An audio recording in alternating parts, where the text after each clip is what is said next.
Hello everyone, मैं चेतन आपका DM classes में स्वागत करता हूं। डीएम क्लासेज में हमारी साइंस की आज 13वीं क्लास है। पिछली कक्षा में हमने पीरियोडिक टेबल को पढ़ा था। पीरियोडिक टेबल में 4 ब्लॉक हैं, हमने चारों के 4 ब्लॉकों को पढ़ लिया था। S block, P block, D block और एफ ब्लॉक। आज से हम एक एक चैप्टर को उठाएंगे और उसकी डिटेल से स्टडी करेंगे। यह क्लास प्रत्येक परीक्षा को नस्ते नाबूद करने के लिए पर्याप्त है। आज हम शुरुआत एटम से करते हैं।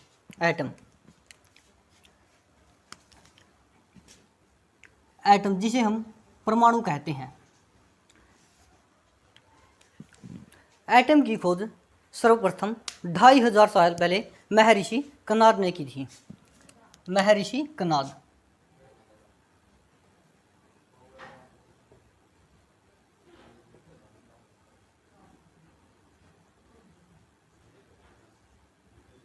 कनाद ने की थी, जो भारतीय थे। हमारे इतिहास को दोस्तों दबाया गया है यूरोपियन कंट्री के द्वारा। वे ऐसा मानते हैं कि एटम की खोज जॉन डाल्टन ने की थी। एटम की खोज जॉन डाल्टन ने की थी।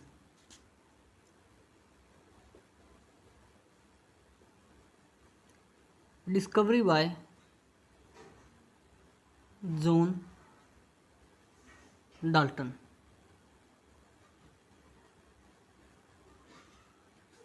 जॉन डाल्टन ने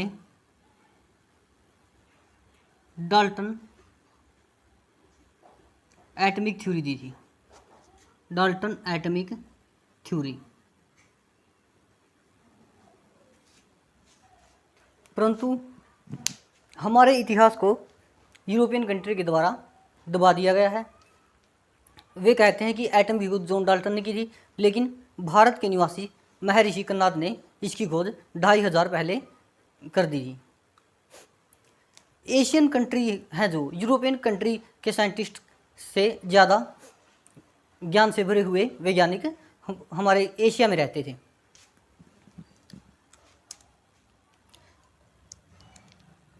एटम यह स्मॉलेस्ट पार्टिकल है।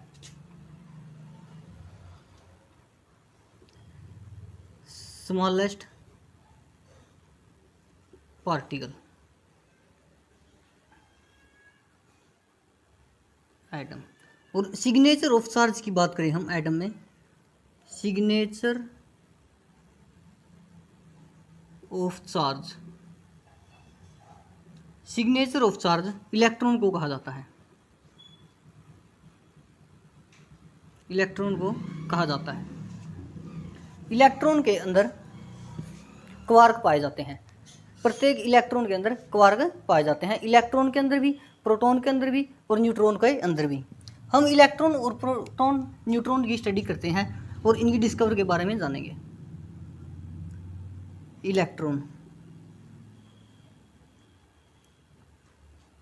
इलेक्ट्रॉन के ऊपर ऑलवेज नेगेटिव चार्ज होता है और इलेक्ट्रॉन की खोज जे थॉमसन द्वारा की गई थी। प्रोटॉन की बात करें हम, प्रोटॉन पर ऑलवेज पॉजिटिव चार्ज होता है और प्रोटॉन की खोज गोल्डस्टीन ने की थी। हम न्यूट्रॉन की बात करें,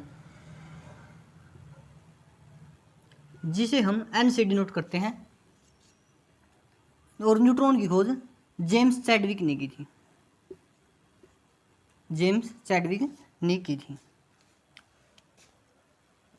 एटम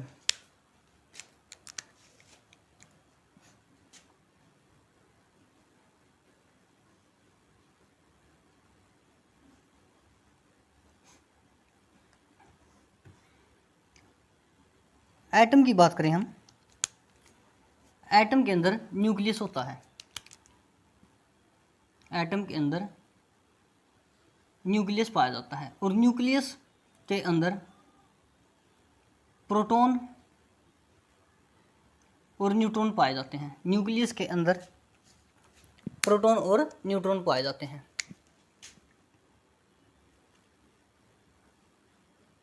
ये एटम का न्यूक्लियस है और हम पूरे एटम की बात करें,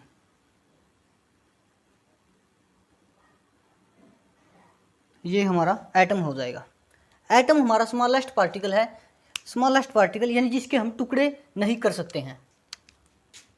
यह पूरा स्ट्रक्चर हमारा एटम का है।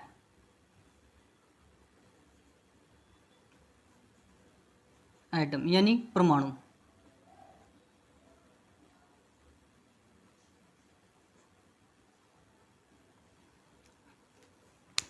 इलेक्ट्रॉन सेल के अंदर पाए जाते हैं, यानी कि जो इलेक्ट्रॉन है सेल के अंदर मूव करते हैं। एटम के अंदर इस तरह से हमारे सेल पाए जाते हैं।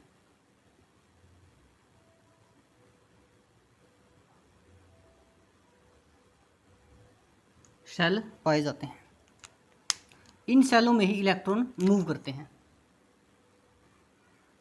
इलेक्ट्रॉन मूव करते हैं।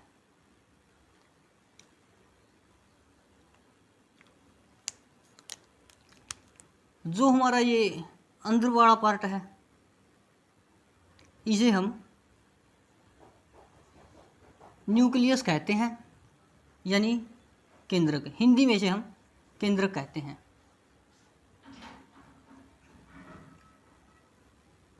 और जो हमने ये नॉर्मल सर्कल ड्रा किया है इसको हम सेल कहते हैं।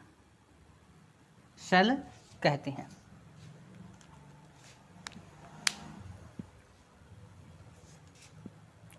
एटम्स, एक बार हम इसका दोबारा से पढ़ेंगे जितना हमने कर लिया है। एटम, एटम की सर्वप्रथम खोज महर्षि कर्नाड ने की थी 2500 साल पहले। आज से 2500 साल पहले।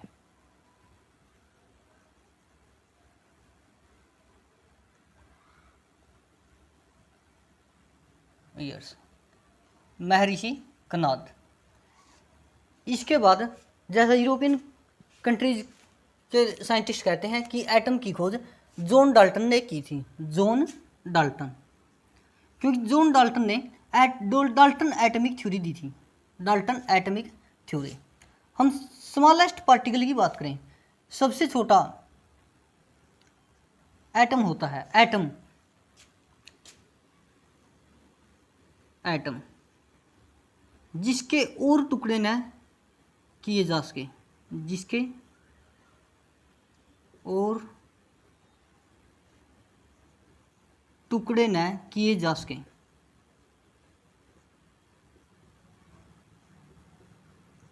किए जा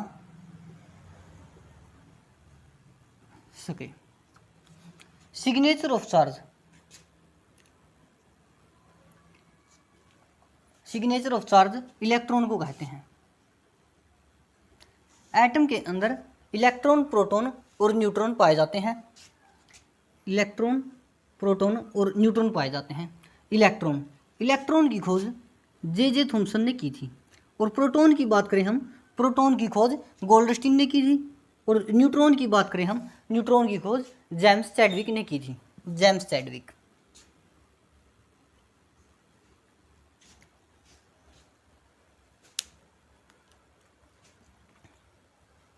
हम स्मॉलेस्ट एटमिक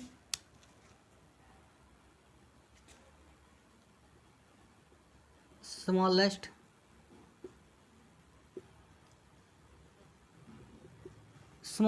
एटमिक पार्टिकल की बात करें। स्मॉलेस्ट एटमिक पार्टिकल हमारा इलेक्ट्रॉन है। इसके बाद हम स्मॉलेस्ट पॉसिबल पार्टिकल की बात करें।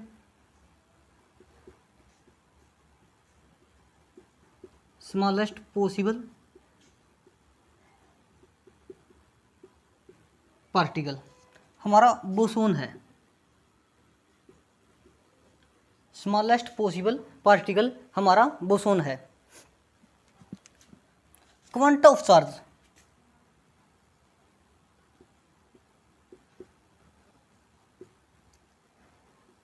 क्वांटा ऑफ चार्ज भी हमारा इलेक्ट्रॉन है। क्वांटा ऑफ चार्ज यानी कि आवेश का क्वांटा भी हमारा इलेक्ट्रॉन है। इसके बाद हम रदरफोर्ड के बारे में जानेंगे।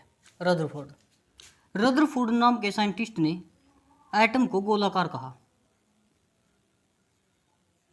रदरफोर्ड ने एटम को गोलाकार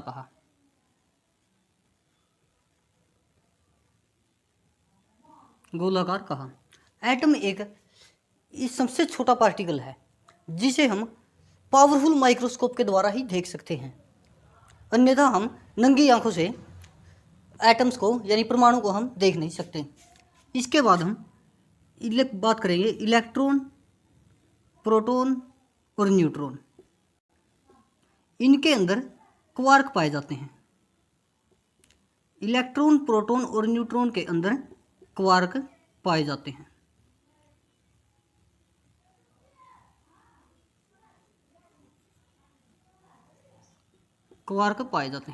हम क्वार्क की बात करें,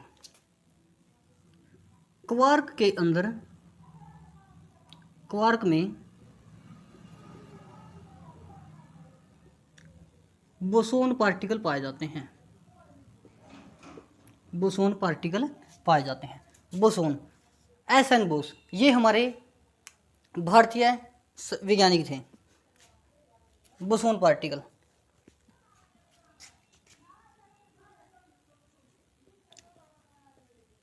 एस.एन. बोस और आइंस्टीन ने मिलकर एक पार्टिकल की खोज की जिसे हम बोसोन आइंस्टीन पार्टिकल कहते हैं। Boson Einstein condensate.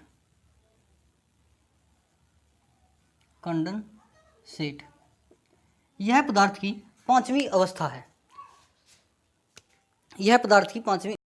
है। एस.एन. बोस और आइंस्टीन ने मिलकर पदार्थ की पांचवी अवस्था की खोज की जिसे हम बोस आइंस्टीन कंडेंसेट कहते हैं। हम पदार्थ की सभी अवस्थाओं के बारे में एक बार डिस्कस कर लेते हैं।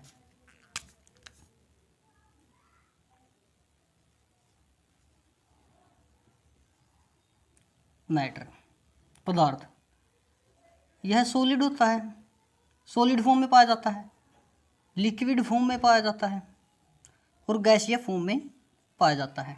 इनके बाद प्लाज्मा की खोज की। पदार्थ की चौथी अवस्था प्लाज्मा है। और पदार्थ की पांचवी अवस्था की बात करें हम, जिसे हम बोस आइंस्टीन कंडेंसेट कहते हैं। बोसोन आइंस्टीन कंडेंसेट, यह पदार्थ की पांचवी अवस्था है। पदार्थ की पांचवी अवस्था की खोज सत्येंद्रनाथ बोस और आइंस्टीन ने मिलकर की थी। हमने पदार्थ की सभी अवस्थाओं के बारे में डिस्कस कर लिया है।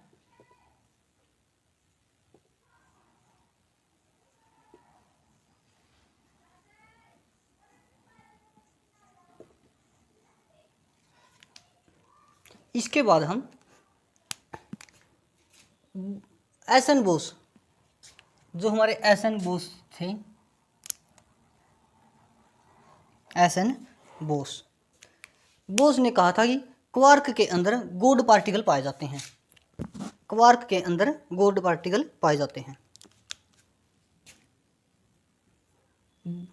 बोसोन पार्टिकल यानी गोल्ड पार्टिकल।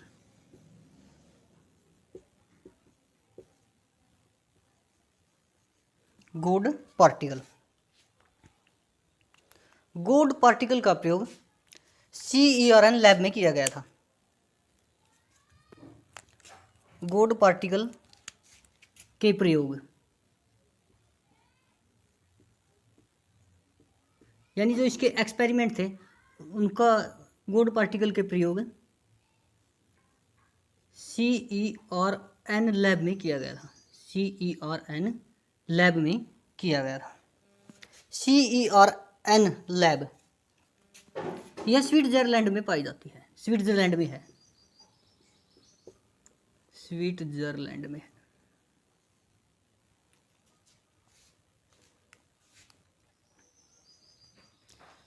और इसका गुड पार्टिकल के बारे में सबसे पहले LHC मशीन के द्वारा पता लगाया गया। LHC मशीन जिसे हम लार्ज हैड्रोन मशीन कहते हैं। Large hadron collider, large hadron collider, large hadron collider, यह पृथ्वी की सबसे बड़ी मशीन है। LHC की full form large hadron collider है। इसे हम महामशीन कहते हैं, महामशीन।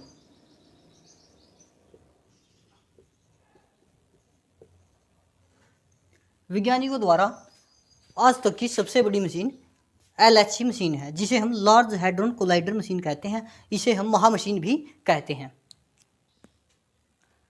एटम्स की आगे की जानकारी को हम अगली वीडियो में पढ़ेंगे। अगली वीडियो में हम मॉडल्स ऑफ एटम्स के बारे में पढ़ेंगे। एटम के कुछ मॉडल कुछ एक साइंटिस्टों ने पेश किए थे, जो इस प्रकार हैं मॉडल्स ऑफ एटम। एक तो हमारा थॉमसन मॉडल है, दूसरा हमारा रदरफोर्ड मॉडल्स है, तीसरा बोहर्स मॉडल है। इसके बाद हम समरफील्ड्स मॉडल के बारे में पढ़ेंगे। आज के लिए इतना ही पर्याप्त है। आज मैं अपनी वाणी को यहीं पे विराम देता हूँ।